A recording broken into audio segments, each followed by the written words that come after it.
একদিকে বিত্ত বৈভব আর জৌলসের বাড়াবাড়ি, অন্যদিকে সামান্য দুবেলা দুমুঠো ভাতের জন্য জীবন বাজি। জৌলসের বাড়াবাড়ি যাদের, তাদের কাছে জৌলসই জীবন, আর দুবেলা দুমুঠো ভাতের জন্য যাদের সংগ্রাম, তাদের কাছে পূর্ণিমার চাঁদকে জলসানো রুটি মনে হয়। প্রিয় শ্রোতা, আপনি শুনছেন চতুষ্কোণ নিবেদিত হুমায়ুন আহমেদের ছোট গল্প জাপানি কই মাছ। বৎসরের শুরুতে পৃথিবীর প্রধান ধনবান ব্যক্তিদের একটা তালিকা প্রস্তুত হয়। সংবাদ সংস্থাগুলো সেই তালিকার খবর দিকে দিকে পাঠিয়ে দেয়।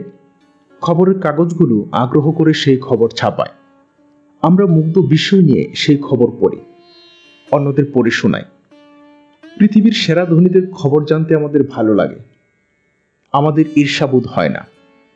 বাড়ির কাছে মোটামুটি ধনীদের আমরা ঈর্ষা করি, সেরা ধনীদের করি না।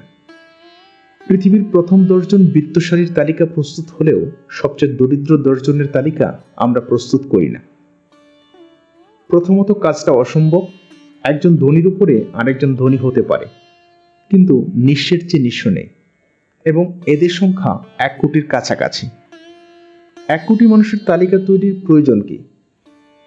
মজার ব্যাপার হচ্ছে, সত্যি সত্যি যদি নিঃস্বদের তালিকা তৈরি হতো, তাহলে দেখা যেত পৃথিবীর বেশিরভাগ ধর্মপ্রচারকদের নাম সেই তালিকায় আছে। এই খবরে জগতের নিঃস্বরা কোনো মানসিক শান্তি লাভ করে না। মহাপুরুষেরা তাদের সঙ্গে থাকলেই কি আর না থাকলেই কি, তারা তো খেতে পারছে না। পূর্ণিমার চাঁদ তাদের কাছে জলসানো রুটি, যেই রুটি আখের গুড় দিয়ে খেতে পারলে পেট শান্ত হতো। হঠাৎ করে ধনী নিঃস্ব নিয়ে লিখতে বসলাম কেন, সেই ব্যাপারটা বলেনি। এদেশের জনৈক ধনবান ব্যক্তির বাসায় যাবার দুর্লভ সৌভাগ্য আবার সম্প্রতি হয়েছিল। বাড়িতে ঢুকে জি মেরে গেলাম। যা দেখছি তাতে চোখ স্থির হয়ে যাচ্ছে। ভদ্রলোক মিউজিয়ামের কিউরেটরের ভঙ্গিতে তার বাড়ির প্রতিটি দুর্লভ সামগ্রীর বাংলাদেশ টাকায় মূল্য এবং ডলারের মূল্য বলে যাচ্ছেন। জিনিসটি কোন জায়গা থেকে কেনা হলো সেই ইতিহাস বলছেন। তিনি বলে আরাম পাচ্ছেন, আমিও শুনে স্তম্ভিত হচ্ছি। তিনি এক পর্যায়ে বললেন, আসুন আসুন, আমার মাছের অ্যাকুরিয়াম দেখুন, মজা পাবেন। মজা পাবার উদ্দেশ্যে মাছের অ্যাকুরিয়ামের কাছে গিয়ে দাঁড়ালাম। অ্যাকুরিয়াম বলা ঠিক হবে না, চৌবাচ্চা জাতীয় জিনিস। চারপাশে চেয়ার বসানো, চেয়ারে বসে মাছের খেলা দেখতে হয়। ভেবেছিলাম পৃথিবীর 8ম আশ্চর্য জাতীয় মাছ দেখব, মৎস্যকন্যা টাইপ কিছু। তেমন দেখলাম না। দেখলাম বিশাল কই মাছ। শ্বেতরোগ হলে গা যেমন সাদা হয়ে যায়, তেমন সাদা, মাঝে মাঝে সোনালি ছোপ। এর চেয়ে সুন্দর মাছ মধ্যবিত্তদের অ্যাকুরিয়ামে সবসময় দেখা যায়। ভদ্রলোক আগ্রহের সঙ্গে বলল, কেমন দেখলেন? আমি শুকনো গলায় বললাম, ভালো, ইন্টারেস্টিং কই মাছ। শুধু ইন্টারেস্টিং কই মাছ বলে শেষ করবেন না, এগুলো জাপানি কই, 400 বছর বাঁচে। আমি এই খবরেও তেমন অভিভূত হলাম না। 400 বছর বেঁচে থেকে এরা আমাদের তেমন কোনো উপকার করছে না। কচ্ছপও 400 বছর বাঁচে।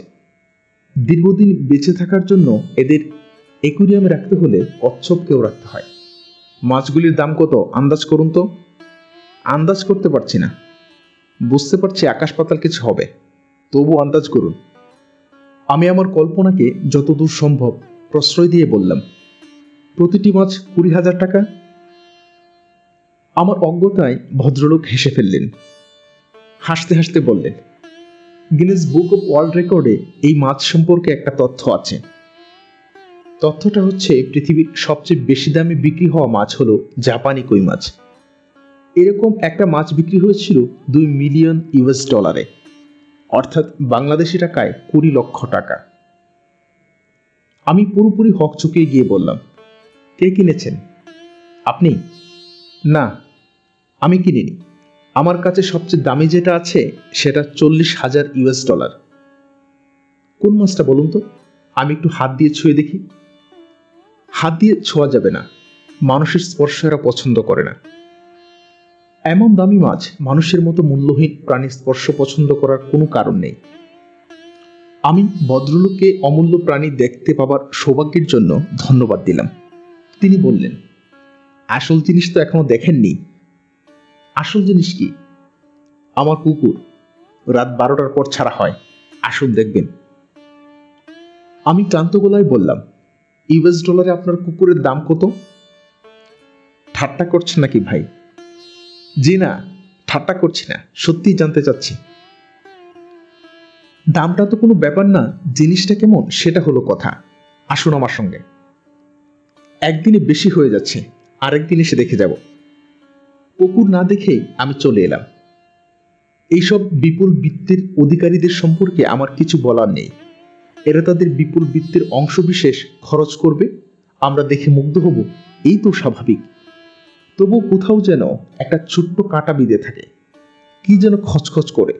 একজনের 1,00,000 টাকা দামের পোষা মাছ থাকবে, আরেকজনের ঘরে অবুঝ শিশু খেলনার জন্য ভাতের জন্য কাঁদবে।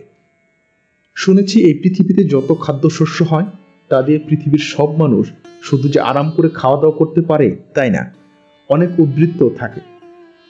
তবুও কেন এই গ্রহের 1/3 মানুষ রাতের বেলা অভুক্ত অবস্থায় ঘুমোতে যায়?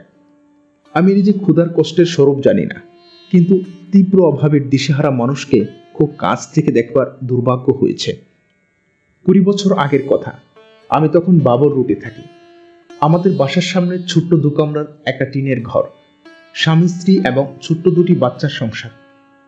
একদিন শুনলাম ভদ্রলোকের চাকরি চলে গেছে। কিছুদিন পর দেখা গেল তারা তাদের সিলিং ফ্যান বিক্রি করে দিচ্ছে। তারপর খাট, পালং। একদিন মেয়েটি রুমালে বেঁধে তার বিয়ের চুড়ি আমাদের কাছে রেখে কিছু টাকা ধার করতে এলো। সে কাঁদু কাঁদু গলায় আমার মাকে বলল, হারটা আমার মায়ের স্মৃতিচিহ্ন, এই জন্য বিক্রি করতে পারছি না, আপনি হারটা রেখে আমাকে 25 টাকা দেন, যখন আমাদের টাকা হবে তখন টাকা দিয়ে হার ফেরত নেব। আমার মা অত্যন্ত দুঃখিত হলেন। মেয়েটিকে সান্ত্বনা দিয়ে বললেন, হার রাখতে হবে না, তুমি টাকা নিয়ে যাও, আর মনে সাহস রাখো, খুব যখন অসুবিধায় পড়বে আমার কাছে আসবে। আমাদের নিজেদের অবস্থাও তখন শোচনীয়, দিন আনি দিন খায় অবস্থা।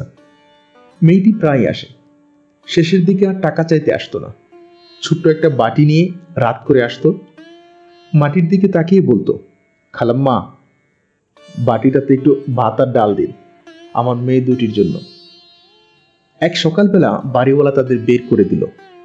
আমি সকালবেলা বারান্দায় দাঁত মাজতে এসে দেখি স্বামী স্ত্রী তাদের পুরনো বাসার গেট ধরে দাঁড়িয়ে আছে, জিনিসপত্র চারদিকে ছড়ানো, বাচ্চা দুটি খুব কাঁদছে। পৃথিবী নামক এই গ্রহের সবচেয়ে বুদ্ধিমান প্রাণী মানুষ, কি প্রচন্ড তার ক্ষমতা। একদিন সে জয় করবে অনন্ত নক্ষত্র বিধি, কিন্তু আজ তার একই পরাজয়।